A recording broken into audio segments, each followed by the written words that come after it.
Good evening and welcome to the Orwell Lecture 2022. My name's Ken MacDonald. I'm the chair of the Board of Trustees of the Orwell Foundation, and we're particularly delighted that our lecturer for 2022 is going to be Lisa Nandy. And thank you very much for doing this, Lisa. I'll be plugging Lisa's book a little later on.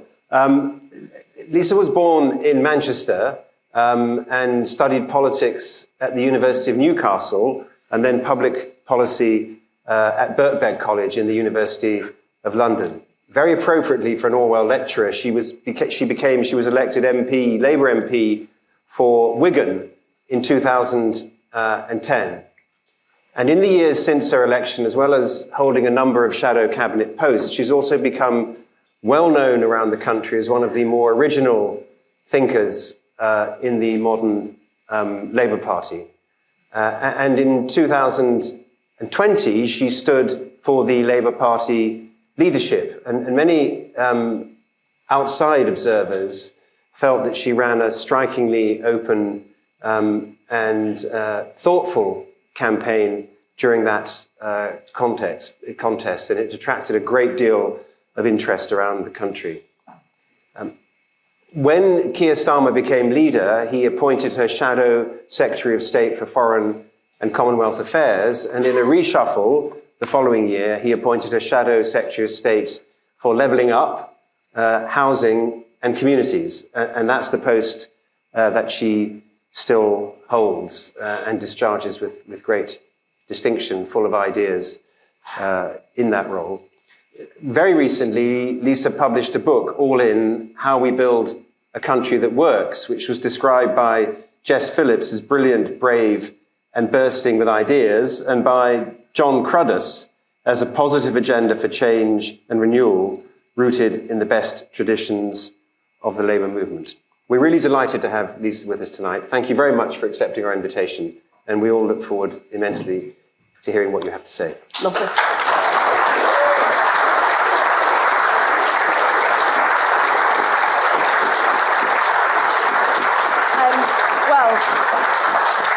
Thank you so much, Ken, for that introduction, even if you did mention the Labour leadership contest, never to be mentioned again. And thank you very much, all of you, for coming. Particularly lovely to see Richard here tonight. You've done so much for us in Wigan over the years, in the true tradition of George Orwell, and it's lovely to see you here again tonight. At a time when we appear to have lost sight of who we are and our place in the world, when we seem to have lost even any sense that real change is fundamentally possible, I want to talk to you about the country that lies beneath the surface and why it's time for that country to take charge of its own destiny. We're heading into the hardest winter with hope, trust and inspiration in short supply. It might be tempting in the face of that challenge to retreat and play it safe, simply to defend what is left after a dark, divisive decade of decay. But there are moments in history when the longed-for tidal wave of justice can rise up and a sea change is upon us. And this is one of those times. In 1937, my town in Wigan, a town that stood at the centre of the world, powering our country through dangerous, difficult work in the coal mines, came to symbolise the case for change when George Orwell documented the grinding poverty and squalor that so many working-class families endured.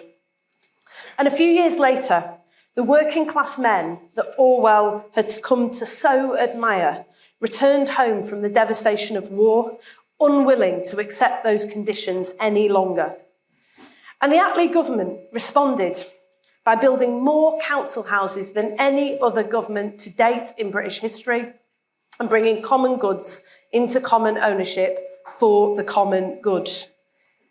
Then nearly a century later, we found ourselves at the centre of that political debate once again, in a proud industrial town that had been buffeted by waves of globalisation. The smoke signals started to appear, falling voter turnout, a dramatic rise in support for UKIP, in a town that had driven out right-wing activists and openly racist parties over and over again for a century, and then the vote to leave the European Union. The alarm bells had been sounding by this point for a decade, but the political system just couldn't or perhaps wouldn't respond. In the 14 years since the global economic crisis, we've taken all the wrong cues from those uprisings, unable or unwilling to hear that roar, as George Eliot put it, that lies on the other side of silence. And perhaps this is why, as the storm clouds have gathered, nothing new has emerged in place of a discredited, broken economic system. Because Britain opened up to globalisation in 1997 in order to lead the world, not to leave it. And it gave us an open economy and influence in the world. And there were many winners too. The decision by the last Labour government to invest in education equipped so many young people with the skills and the resilience to adapt, to retrain, to grab hold of opportunities and to make their home in places that in turn reap the benefits of this open global Britain. But while those with knowledge and skills and assets thrived, others were left to count the cost. The places that were, as Tony Blair put it, swift to adapt, slow to complain, open, willing and able to change, pulled further and further ahead, while others were left to pull further and further behind. And as good jobs moved elsewhere, from our industrial and coastal towns, the base of the local economy crumbled. Young people who could grabbed hold of the opportunities that were opened up to them by the last Labour government, often for the first time in their family history, and went off to university and to find better paid work elsewhere. But with their loss and the loss of those good jobs went the spending power that sustained the bus networks and the thriving high streets and the post offices and the pubs and the close-knit families that make up a social fabric of a place. And this is how a political consensus began that lasted for decades, built on an economic model that drove investment into sectors and places that were already thriving in the belief that the benefits would trickle down and trickle out. The people who powered the world became recipients of growth, not contributors. No longer deemed to have a contribution to make, they became the beneficiaries of redistribution. And when that redistribution ended under the Cameron government, it fueled a powerful sense of loss and alienation and a powerful political backlash. The effect of all of this has been whole swathes of our country have been written off and written out of our national story. So now yesterday, the Minister for Eastern Germany told me, we've taken two countries and turned them into one, while you in Britain have taken one country and turned it into two. And in every part of the UK, there are an army of people who are told that their contribution simply doesn't count. Orwell wrote about these different universes that people inhabited in those years ahead of the Second World War. He could have been writing yesterday. He writes of the miners who were laid off when there was no work, who went unpaid when machinery broke down, who were forced to pay out daily extortionate sums for lamp hire from their hard-won wages. And when the great campaigning journalist Roswyn Jones came to Wigan nearly a century later, she found that same story among the care workers of modern Britain on 0 hours contracts, denied payment for travel time and forced to buy their own PPE. But this time, instead of telling their story for them, through the Road to Wigan Pier project, she made sure that they could tell it themselves. Now, just as in 1945, we've had to confront the reality that a country that writes off its own people cannot rise to the moment. And a country that tries to move forwards by the few, for the few, will never, ever succeed. It takes a nation. And Britain is almost unique in trying to power a modern economy using only a handful of people in a handful of places in a few small parts of the country. And even the so-called winners are losing. We're forcing more and more people into our major cities to find work and decent wages. 20 years ago, I was one of them, moving from Lancashire to London to try and find better opportunities. But what did I find too? I found the soaring, crippling housing costs that are holding back a generation and extremes of inequality, of poverty and wealth living side by side and pressure on public services. It's left us with a housing crisis, a food crisis, an energy crisis, a mental health crisis, and it's created waves of political upheaval. The votes for leave and the votes for yes were people calling time on an economic model that had destroyed the things that mattered and a political system that had refused to respond. And that result in the EU referendum, 52-48, it left us with only a mandate for compromise. But our politics failed us again. In the angry debate that followed, for years we found endless ways to divide ourselves from each other. But the tighter that we pulled, the tighter the knot was tied. And we learnt that a house divided cannot stand. So now, as we turn to face new challenges, an energy revolution that will leave none of us untouched, a rapidly ageing population that creates huge pressure on public services, even as we celebrate the fact that people can live longer and know their grandchildren. We can no longer continue to write off the assets and the talent and the potential that exists amongst all people in every part of Britain. Because by doing so, over the last decade, it has left us completely unable to respond to this moment. And that's why I've come here today to say that we need a great rebalancing of power in Britain, a great national mission that includes all of our people in every part of Britain and not just some. But to rebuild our country, politicians have to live in it, understand it and respect it. To lead this country, you have to like it. The experience of too many people in our country is still now to be routinely dismissed, patronised and insulted by the people who purport to lead them. Now, Orwell was no stranger to this. He's controversial in Wigan for his characterisation of our way of life.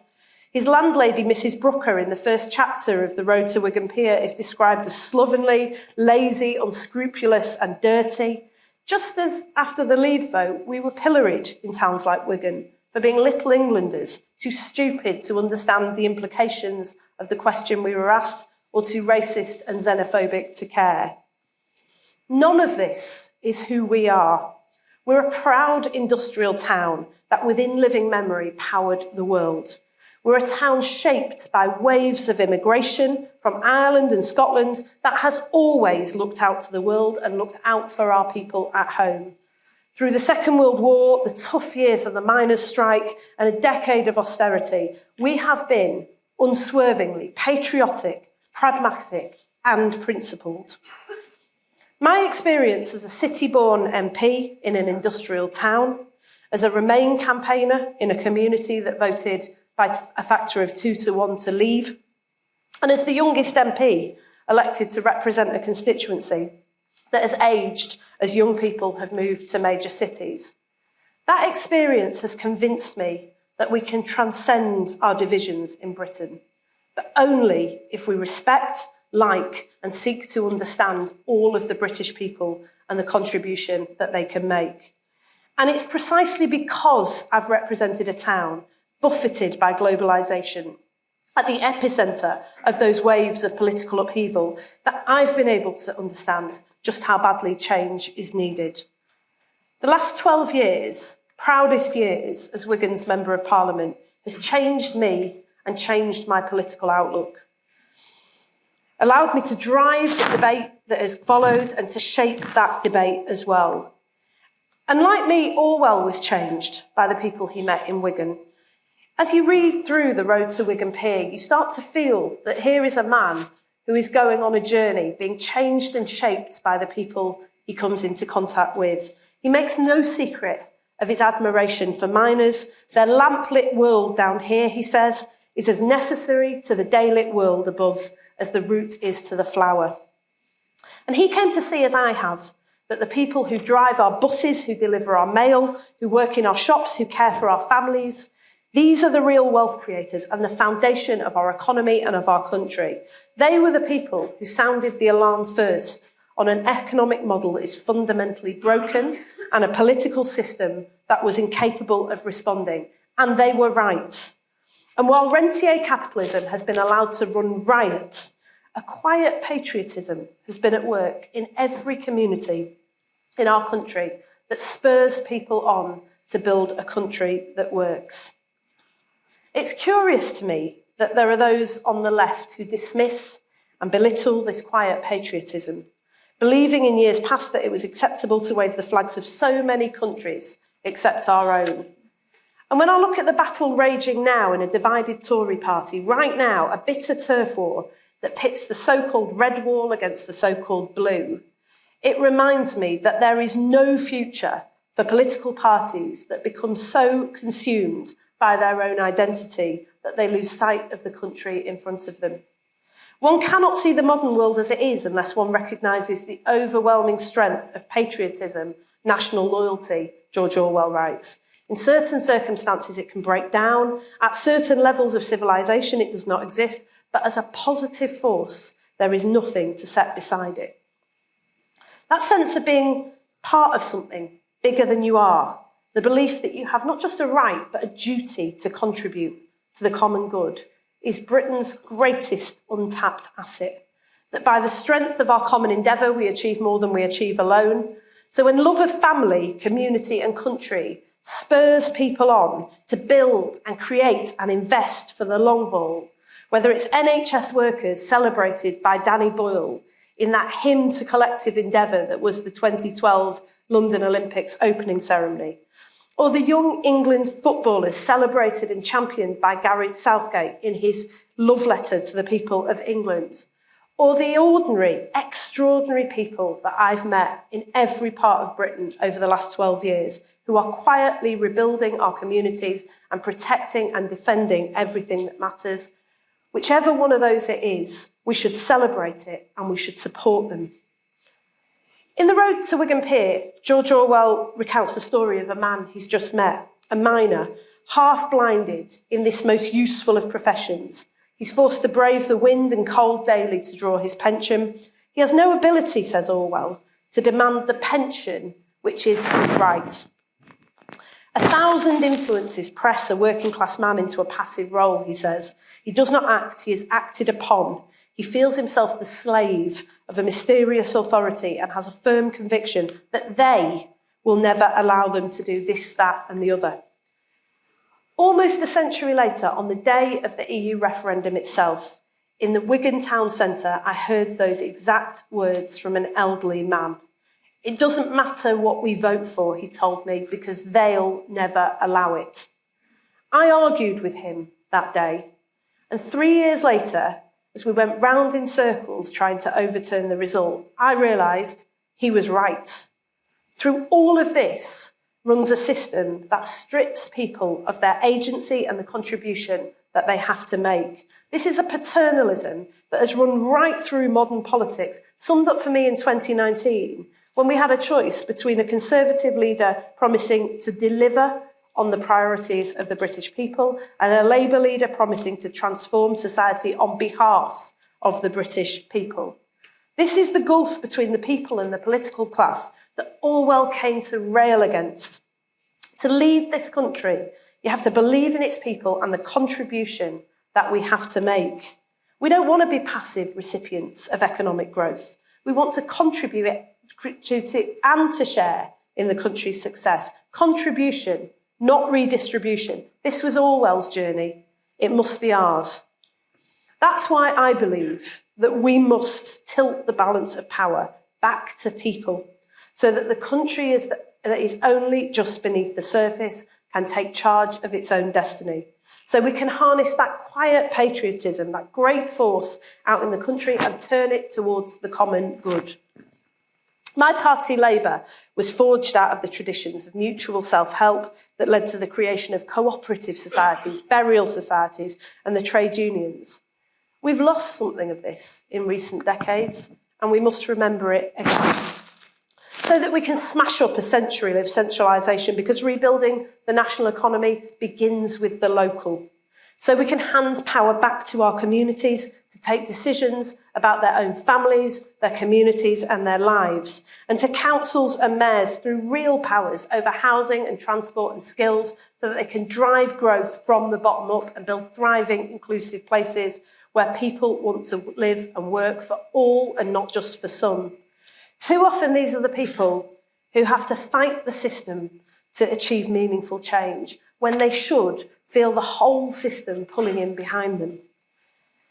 Only by trusting communities, giving people the opportunity to contribute, will we be able to rise to this challenge of national renewal, restore trust in our political institutions, and rebuild bridges across our divided nation. None of the challenges we now face can be solved from the centre. It will take a nation, drawing on all of our assets, all of our talent. Every person and place must be able again to make a contribution to our national prosperity. This is the core of my political beliefs, forged over the last 12 years as the Member of Parliament for a town made famous the world over by George Orwell 100 years ago. And it is why in one of the most centralised countries in the world, in which the contribution of most people has been written off and written out of our national story, we have to push power outwards and put power back in the hands of the people who are already rebuilding the only way we can, together. There are, as Harry Pitts, the academic, says, those on left and right who luxuriate in the flames licking at the side of liberal democracy, because they know that a representative democracy that fails to give representation cannot survive.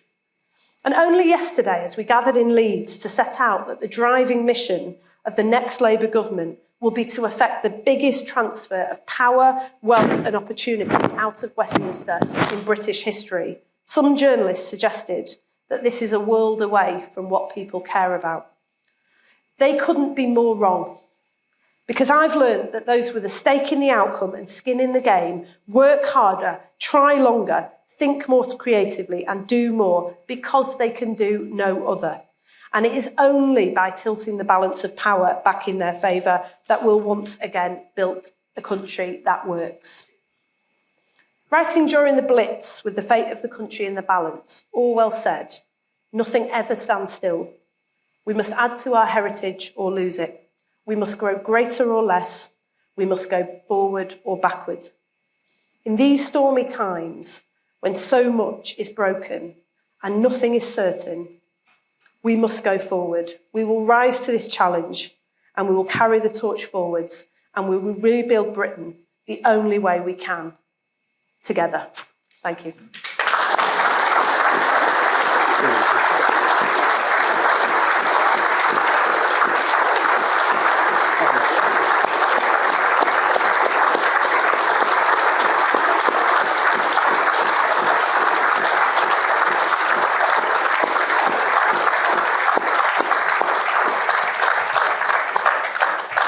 Well, Lisa, I thought that was a really wonderful and quite important statement of a series of principles and a brave statement of them. And I thought it was really wonderful. Thank you so much.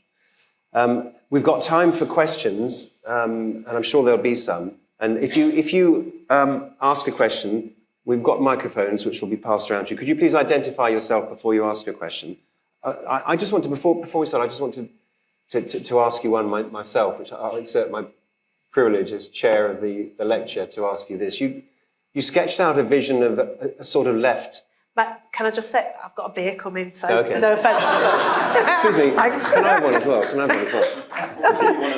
Everyone, this is my book editor, John, who is masquerading as our barman tonight.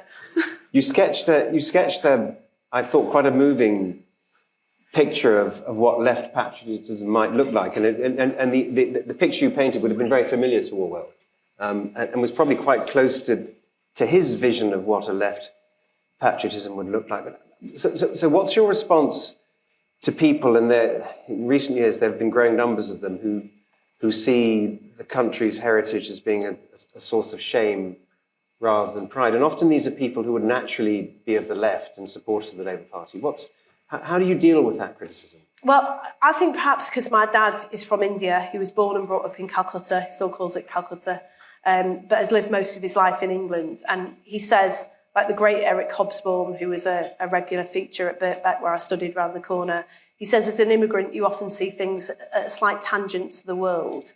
And I think perhaps because of that, I have a sort of simultaneous ability to see the strength and the light in our history and also the darkness in our past, and to feel completely comfortable with those things.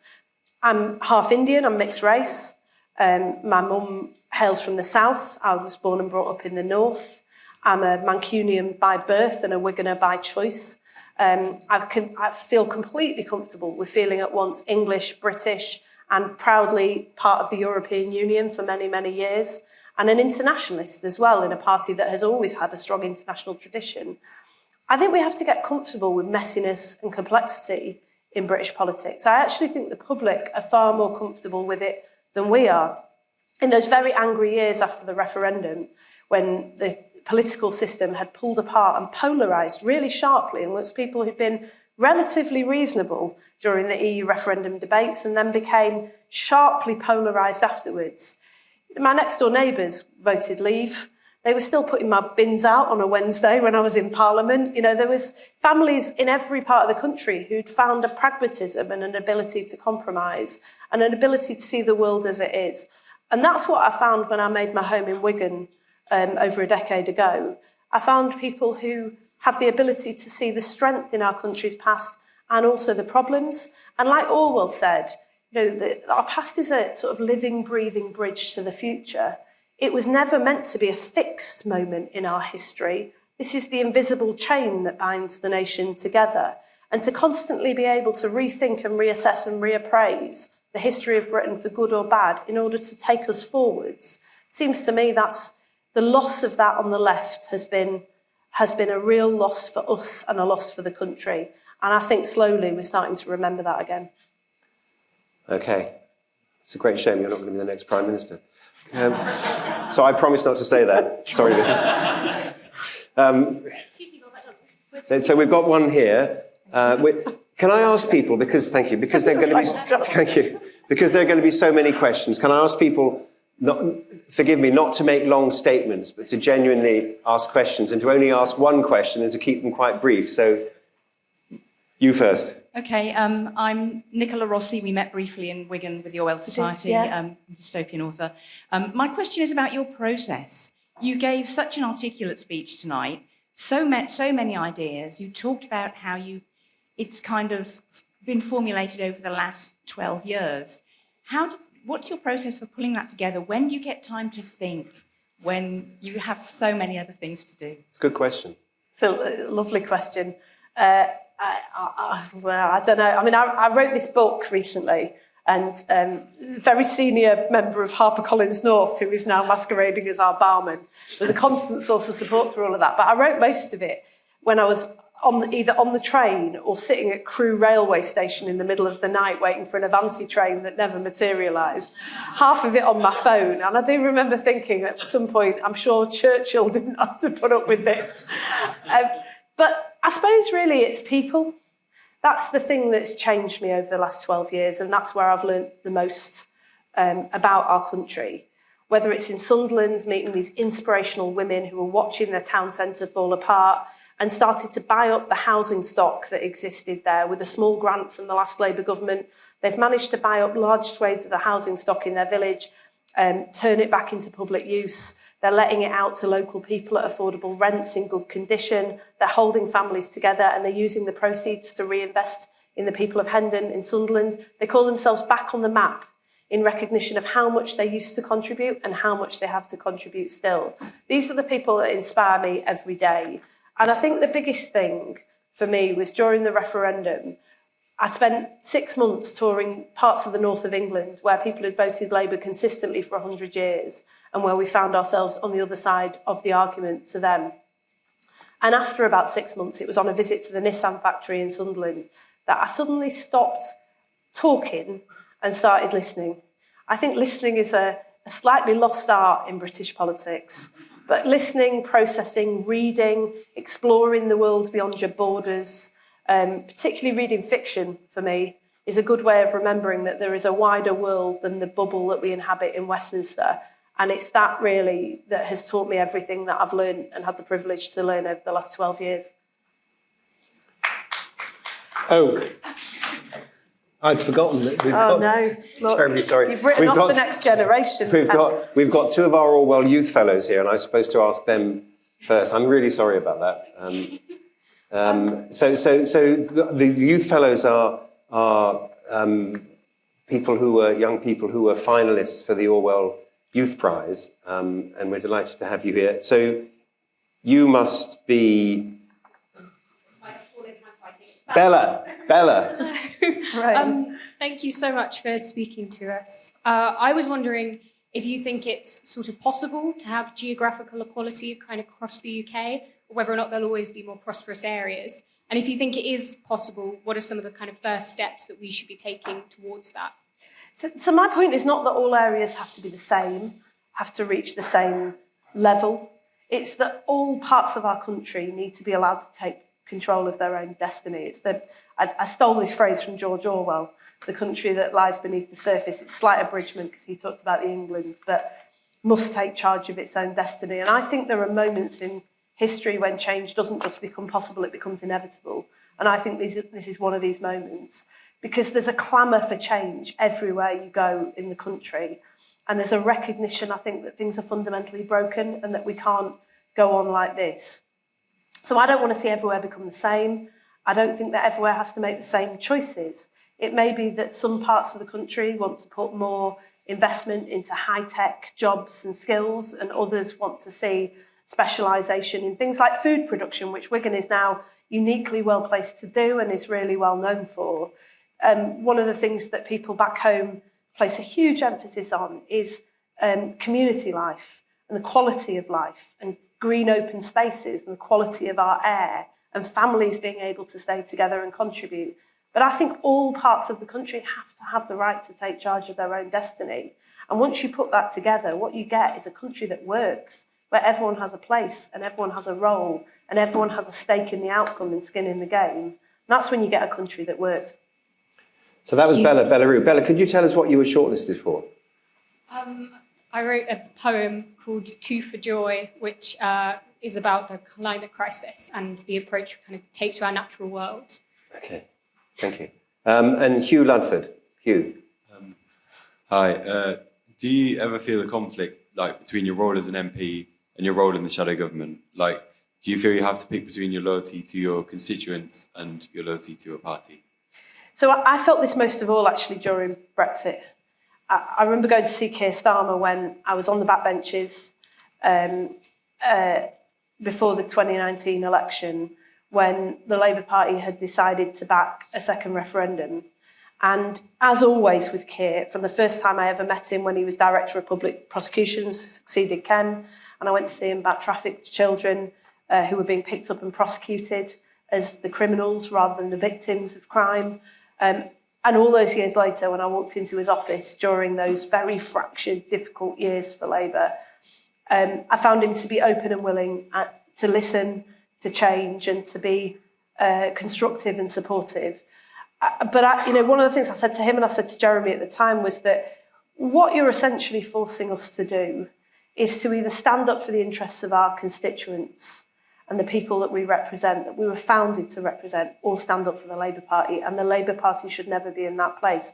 Because, there'll be lots of people in this room who, like me, campaign for Remain and feel very passionately about Labour as an internationalist party, about Britain as an internationalist country, and about the role of our relationship with the European Union. But I think we got ourselves into a position during those years where we either did some economic harm or we did some democratic harm after the referendum. And that was a terrible choice that we should never have been forced to make. It was one of the reasons I never voted to have a referendum in the first place.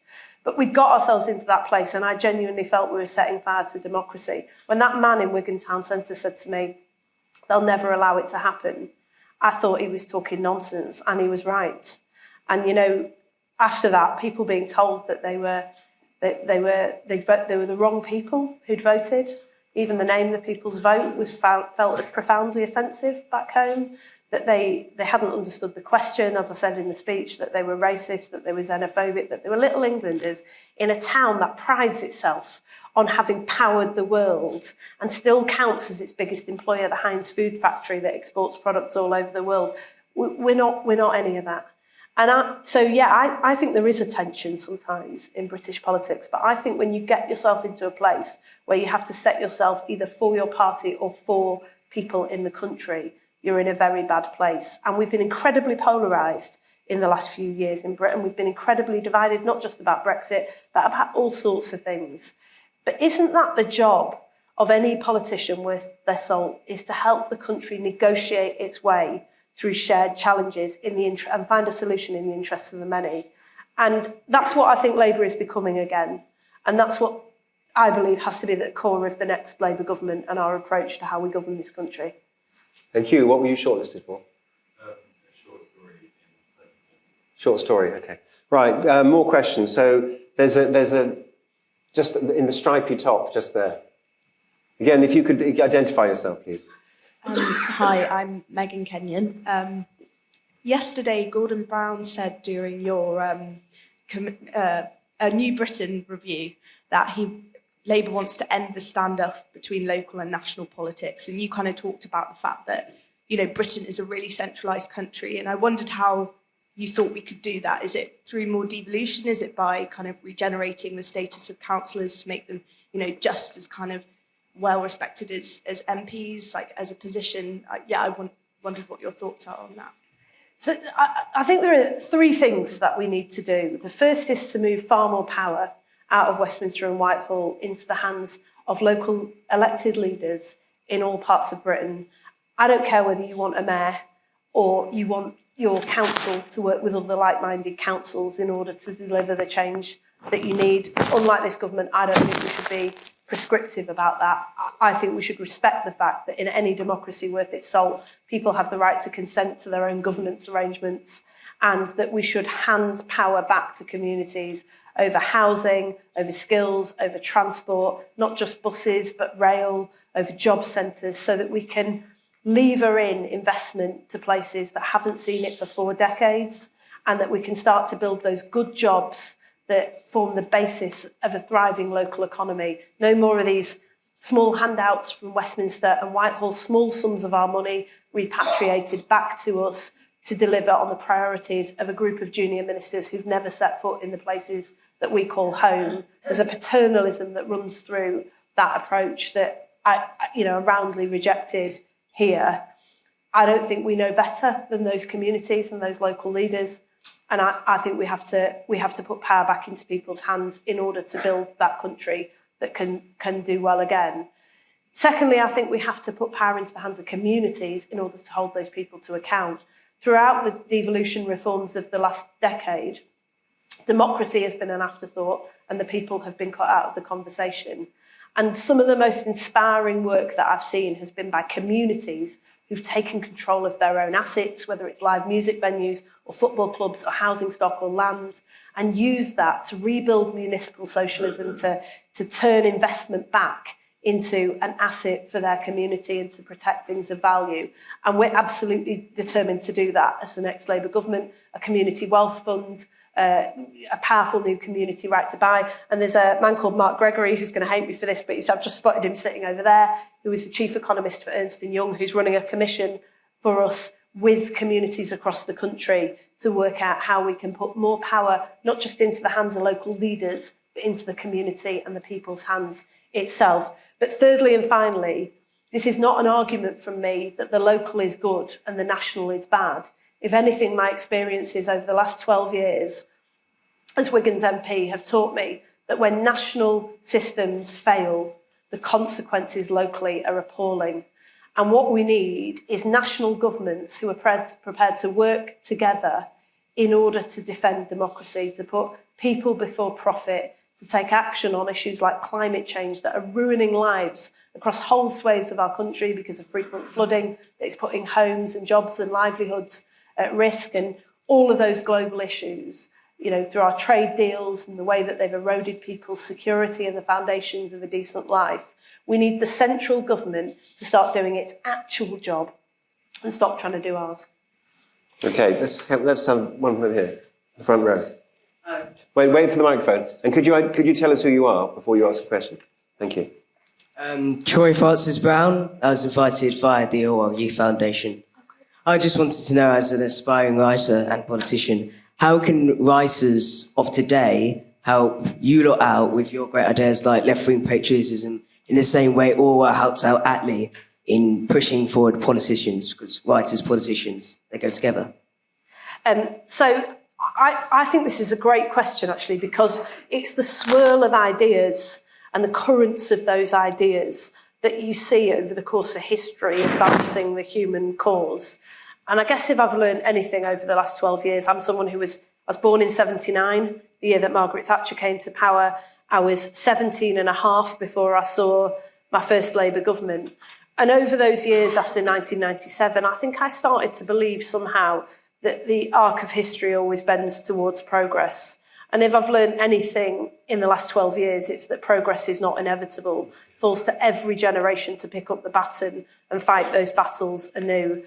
I talked to my dad about this a few years ago, who was involved in writing the Race Relations Act all those years ago. And his generation feels profoundly pessimistic about what they achieved. And I said to him, how do you win it? And he said, you don't. It's like people, every generation, it's like being in a boat. Some people are rowing that side, other people are rowing the other way. And he said, you've got to get in the boat and row as hard as you can and hope to God there are more of them than you. But I thought it was a really good wake-up call, actually, for my generation, who I think really dropped the ball on some of this. And it's made me more determined than ever that we've got to be more porous in politics. We've got to be able to hear those ideas that swirl around us. It's why I read a lot of fiction, because you often find these ideas expressed better through plays and through fiction first than you do elsewhere. And in the years after the global financial crash, when felt to me like we were living through one of those periods, a bit like the sort of 60s and 70s, where we were going through a period of profound social change. I remember saying to Billy Bragg, the musician, why is the arts world not responding to this? Because it's often through arts and culture that the mood music that shapes politics plays out. And he said it is there, but it's grime. That's where it's happening. It's happening through grime artists because they don't have the same outlets as other people. And I don't know much about grime. I'm not particularly cool, but there was I'm a Britney person myself. But there was I went and listened to some of this stuff, and he was absolutely right. There was a really powerful social critique of what had happened and what needed to happen next. To directly answer your question, I think just connect with people. Don't treat the worlds as different or separate. Those worlds have to collide in order for change to come. Okay, there's a guy here in a cream sweater. Had his hand up for a long time.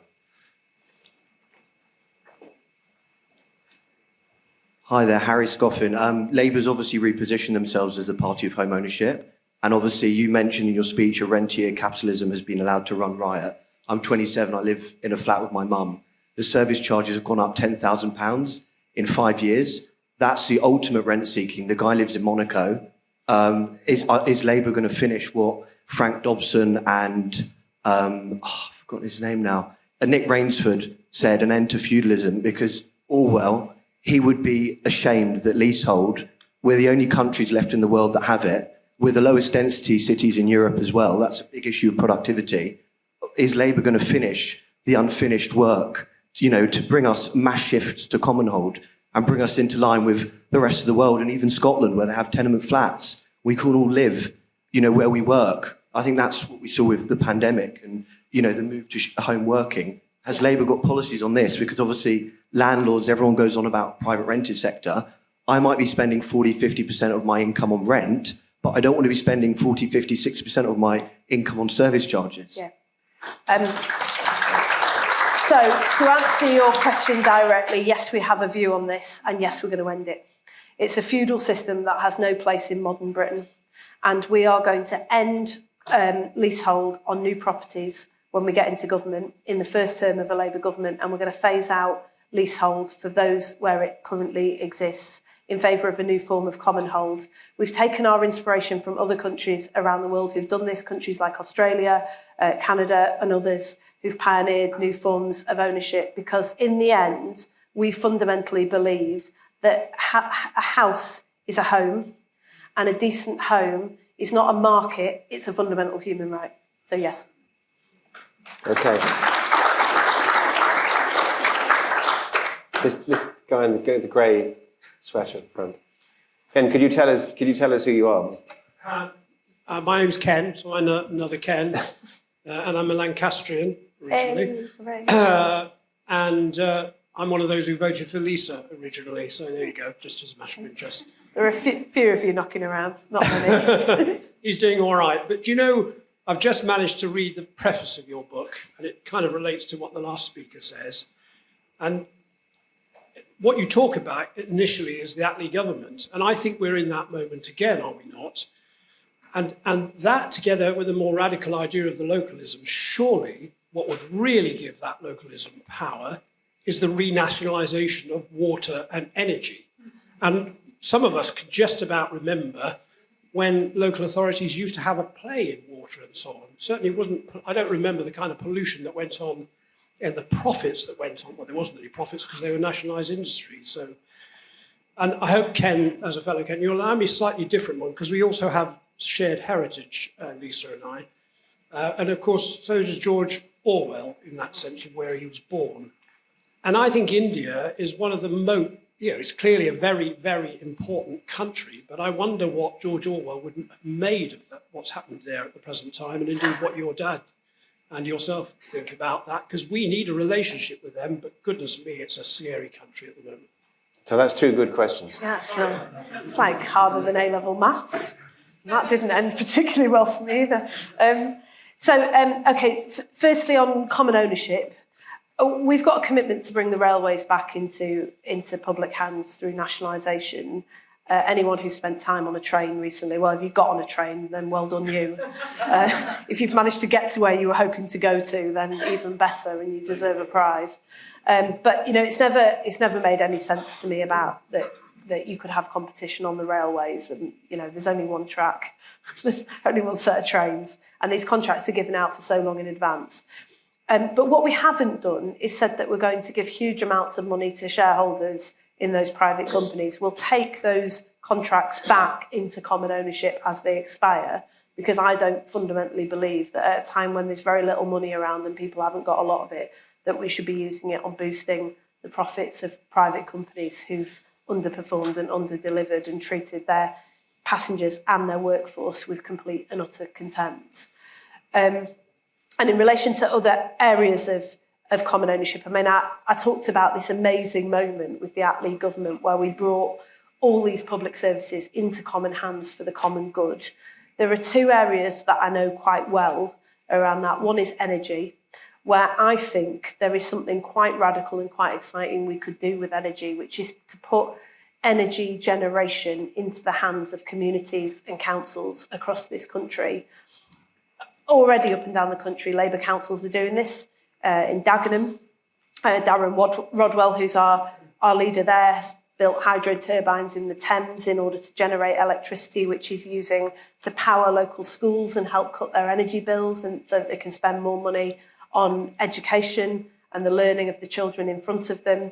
And in other parts of the country too, whether it's Nick Forbes in the northeast or Richard Leese previously in Manchester, they've been building their own energy generation, and through the process building not just action against climate change, but also rebuilding their own communities to boot.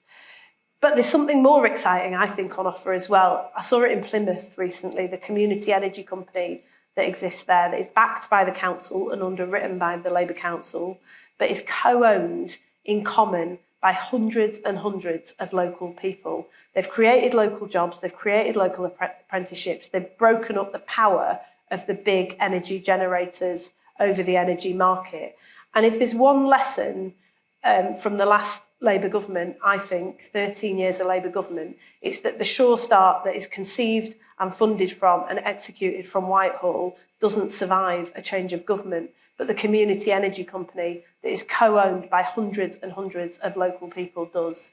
And I think we need to bring people far more into the conversation. And the last thing I would say is that we're exploring at the moment how we can do that through housing, because I think bringing our housing stock back into public ownership is an absolutely pressing imperative for this country. Okay, I think we've only got time for... Will you take two more? Yeah, of course. Two more questions. Great. So, yeah. Yeah, just wait for the mic, it's just coming. Or just shouts really loud. Claire Spencer from Birmingham. really interested in what you were saying about how uncomfortable our institutions are with messy and how comfortable our communities are. And in all of the great ambition in A New Britain and in your book, I just wondered if you'd reflect on how you would protect and nurture the space for the messy in some of these very unmessy institutions. Yeah, it's really, really good that, over the last 12 years, the more and more that, we tug on the knot and the knot has tightened, the more it's sort of occurred to me that our political institutions are just completely unfit for purpose. In Parliament, there aren't even spaces where you can come together and negotiate your way through shared challenges. The committee rooms, we sit opposite each other in an adversarial style, just as we do in the House of Commons chamber. The big sort of political moments of theatre, like Prime Minister's questions, are set up so that there has to be a clash rather than a compromise.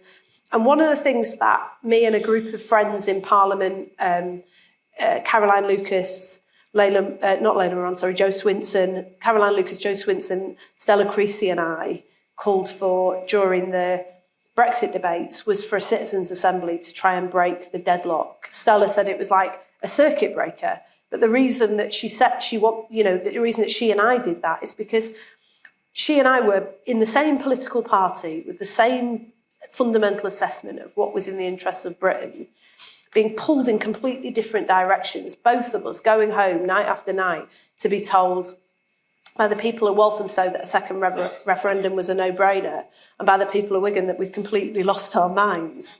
And I remember my friend Gloria Di Piero, who's the MP for Ashfield, just decided she'd had enough of people who lived a few streets away from each other telling her that she was completely out of touch with the public mood. And she got them all to come into a constituency office and to sit down and to try and thrash it out. And within about 20 minutes, they'd worked out that the only mandate was for compromise and that we were leaving the EU, but with a very close relationship with our European friends and neighbours. And these were people that had been emailing her for years, sort of, this is disgraceful, you're a terrible politician. Suddenly said, oh, no, that's fine, love, don't worry about it. And, moving on. I think the British people are really pragmatic, but we don't create spaces for people to come together. So one of the things in the Gordon Brown report that I think is particularly exciting is about the citizens' assemblies, the citizens' juries, trying to have much more deliberative democracy, participatory budgeting, so that people can be involved in their own priorities. And in my constituency of Wigan in 2008, we tried this. We knew that there were going to be huge deep cuts to public services. We knew that salami slicing wouldn't do. And so we threw over the power to the community. In the great Orwell tradition, we respected the contribution that they had to make, and we threw over the power to the community. And we said, you tell us what you want to defend and protect and preserve, and we will be driven by your priorities. But in return, we need your help. So we kept every library open. And now if you come to Wigan, you will walk into Beech Hill Library and you will find volunteers from a local charity and volunteers from the local community running that library. It's busier now than it was before, because we put people in the driving seat of the decisions again. I think we need to really think through, and Mark Steers, who's sitting over there from the UCL Policy Lab, this is one of the things that UCL is now at the forefront of, is rethinking our political institutions so that they're fit for these stormy times. Okay. Back down here. You take one more. Yeah. So we'll just take one more after this. You've had your hand up from the start, so we'll go to you. But here first, please. Hi, Asma Benenda from the UCL Center for Education Policy. So my question is, we have research showing that in terms of social mobility, education is the main driver of social mobility, especially for women. So I was thinking, what are the plans, what are Labour's plans to put education policy at the forefront of Living Lab? Thank you. I mean, one of my critiques of what's happened in the last few years, as this phrase levelling up has become part of our political lexicon, is that it's become a question of just moving jobs from one part of the country to the other. Yeah. And Keir and I were in Darlington not very long ago, and one of there've been a few Treasury jobs moved from London to Darlington. And one of the young people said to us, you might as well try and go to the moon as to get one of those jobs. By taking people out of the equation, I think this government has done real damage to their own levelling up agenda. Just as Labour, I think, in recent years has been far too place blind. We've been blind to the fact that for too many people, geography is destiny and you have to rebuild places if you want to give people opportunities. I think they've been very blind to the fact that people matter and that it's not just about places, it's about the people in them as well. So we asked David Blunkett to do us a report looking at skills and how we could better equip young people with the skills and the resilience that they need to navigate some of the sort of changing economy as Britain tries to find its place in the world and to rediscover who we are after Brexit. I think we have been going through somewhat of an identity crisis.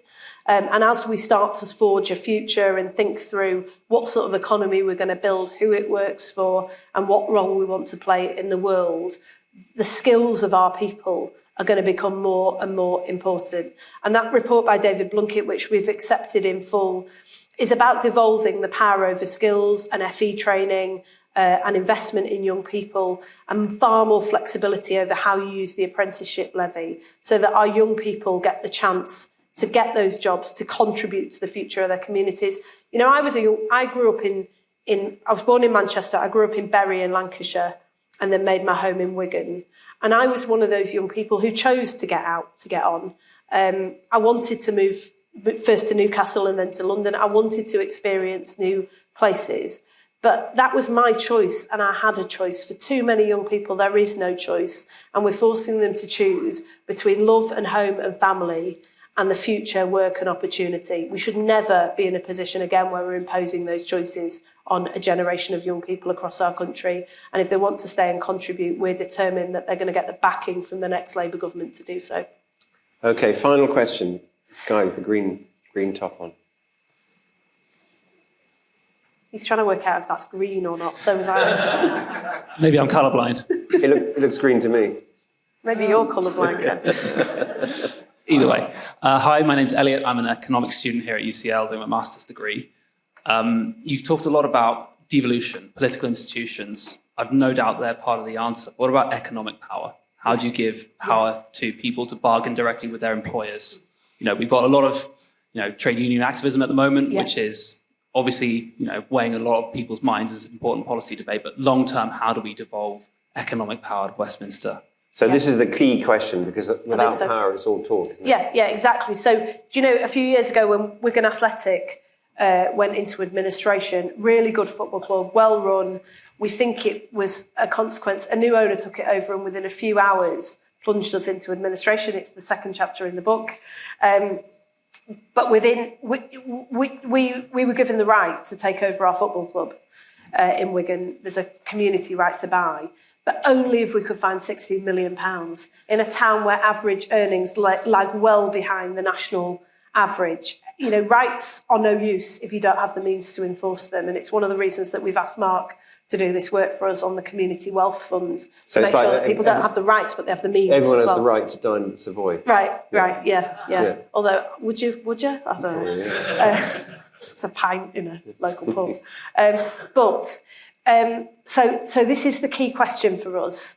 There are some recommendations in the report that we launched yesterday about how you devolve economic power to local communities, because if we win the trust of people to govern again in a couple of years' time, we're going to inherit the worst economic situation since George Orwell wrote The Road to Wigan Pier.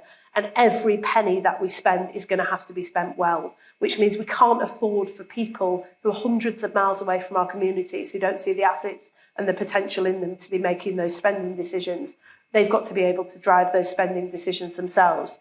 But there's also the point that I think you were getting at too, which is about money going into people's pockets. One of the reasons why towns like Wigan have fared so badly over the last decade is that process of relative decline has accelerated because of austerity. And when you take money from our nurses and our postal workers and our firefighters, you don't just take money from them and their families, you take it from the whole of Wigan, because every pound that goes back into the pockets of working people goes back out onto our shops and high streets and helps us to thrive. And when George Osborne front-loaded those harsh, deep cuts, what it did was to turbocharge that cycle of decline and we've got to work out how we're going to restore it. Now, there are a few ways that I know already that we can. We've got to give people the right to organise and to stand in solidarity with one another in order to exert collective power. And Angela Rayner has launched something called the New Deal for Working People, which repeals some of the anti-trade union laws and gives much more power to workers. And we think that there's more that we can do on that. And we're working with the trade union movement to make that a reality before the next election. And I'll just finally say this, is that there's a bit in the book where I talk about the summer of 2018, when I spent the entire summer on the picket line. And I didn't do that because I love the picket line and that's what I live for. You know, my job is to try and solve problems. And I'm one of the few people in this country who gets to go to Parliament and have a megaphone through which I can shout on behalf of people who often are completely invisible to decision makers and aren't heard. But during that summer, the reason that we were there was because our local hospital trust, who are fundamentally good people, but had been told by the Tory government that they had to make harsh deep cuts or they would get fined for doing so, and found themselves in a real bind, had found a way that they thought could save them lots of money by outsourcing our cleaners and our porters and our administrators at the hospital to an arm's length private company that would save them money on VAT. And those workers said to us, the NHS is more than a job for us, it's a vocation. We put on that uniform and we're proud to be there. We've seen what the race to the bottom means in terms of outsourcing. So often in this town, we've been round this track before. We don't want to go there. But more than that, this idea of an NHS that belongs to us all and that we all contribute to, that is an idea worth fighting for. So we fought it hard. And we won that battle in the end. We won it because of an enlightened Labour Council who saw the damage that it was doing and stepped forward with some funding to help plug the gap and avoid the fine. But we also then went to the workforce, which was the first thing that should have been done. And they told us how you save that money. They told us things that I'd never have dreamt of, like pre-packing saline drips. I say this out loud, I don't even know what this means. But they did, and that was the point. And it convinced me that if we respected and understood that contribution that people have to make and that deeply held desire in every community, in every part of Britain to make it, we could build a country that works again. Thank you.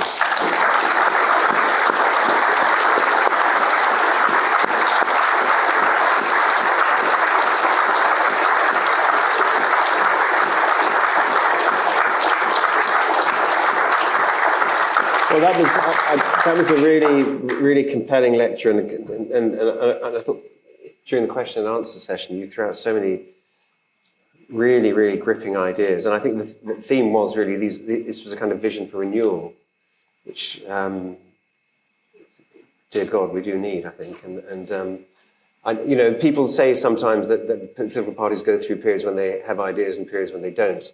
It is beginning to sound as though your party is finding its knack for ideas again, and you're I think one of the main central and most important spokespeople for that.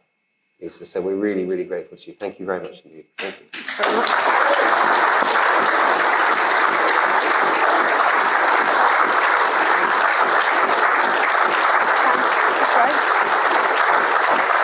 And I also want to thank our sponsors tonight.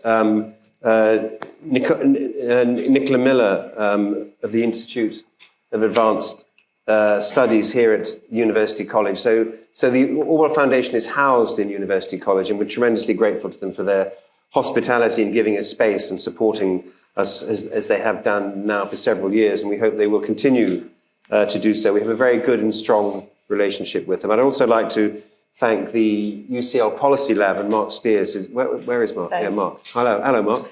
Nice to see you.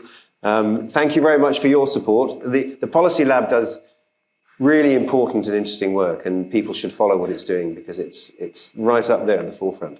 So thank you for your support.